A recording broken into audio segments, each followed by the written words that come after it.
Nous évoluons tous dans un environnement par nature incertain, tant personnellement que professionnellement. L'inconnu nous cerne de part en part.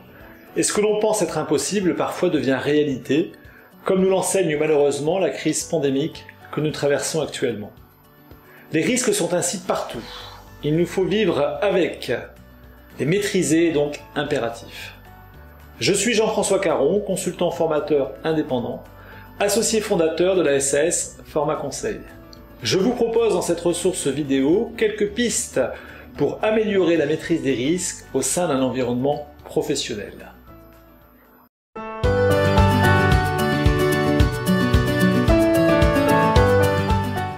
Aucun dispositif de gestion des risques, aussi performant soit-il, ne peut fournir la certitude à une entreprise qu'elle sera protégée totalement contre toute erreur, toute fraude, tout événement extérieur défavorable. Le management des risques n'a rien d'absolu. Il existe certes des cadres de référence sur lesquels s'appuyer pour mettre en œuvre et suivre les risques inhérents aux activités d'une organisation. Mais ces référentiels sont avant tout des méthodes et non des recettes. Un dispositif de gestion des risques n'est jamais non plus définitif. Et ceci principalement pour deux raisons. La première est liée au fait que les risques sont fonction d'éléments évolutifs, comme les processus, les activités, la réglementation. La seconde raison concerne la construction du management des risques dans la durée, par série d'ajustements sur base de retours d'expérience, notamment en exploitant les anomalies, voire les fraudes, dont l'organisation était sujette. Gérer les risques s'inscrit ainsi dans une dynamique progressive, par tâtonnement en dépassant les insuffisances révélées.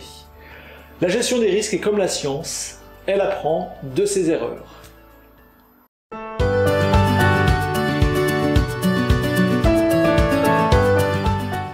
Même s'il n'existe pas de modèle unique pour le management des risques, les erreurs sont à éviter pour améliorer les dispositifs existants.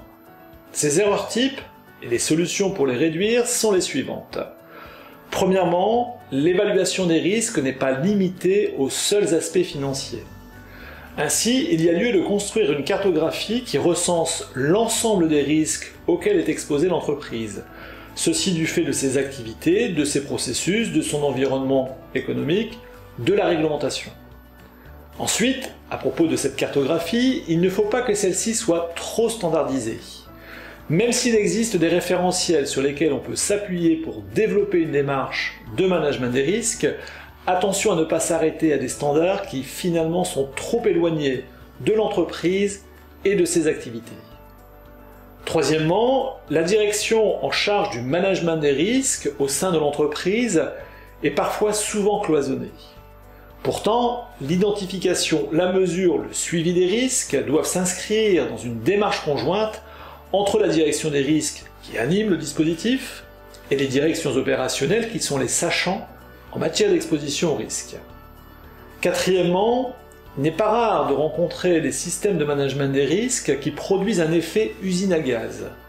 Le système de management des risques ne doit pas conduire à identifier un volume trop important de risques, lesquels ne seront peut-être pas suivis compte tenu de cette volumétrie, ni aboutir à des méthodes de mesure par trop complexes dont les résultats sont ensuite difficilement interprétables.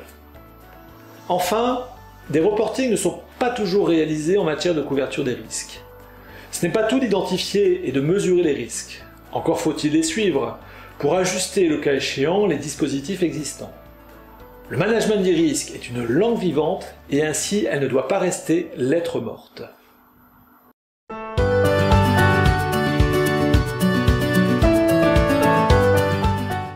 Si vous souhaitez aller plus loin sur ce sujet, je vous propose une formation format e-learning, dont le thème est le suivant, maîtriser les risques avec efficacité. Vous trouverez la fiche technique de cette formation sur la plateforme Audit Ecofi, dont l'adresse est la suivante, www.formation-audit-ecofi.com. Il vous faut vous rendre ensuite sur la rubrique e-learning en audit, puis accéder à la formation en question en cliquant sur Programme, où vous trouverez les thèmes étudiés. Vous avez également la possibilité de vous inscrire à cette formation directement sur le site avec le mode de règlement en ligne. Dès réception de votre règlement, je vous envoie les éléments de votre formation.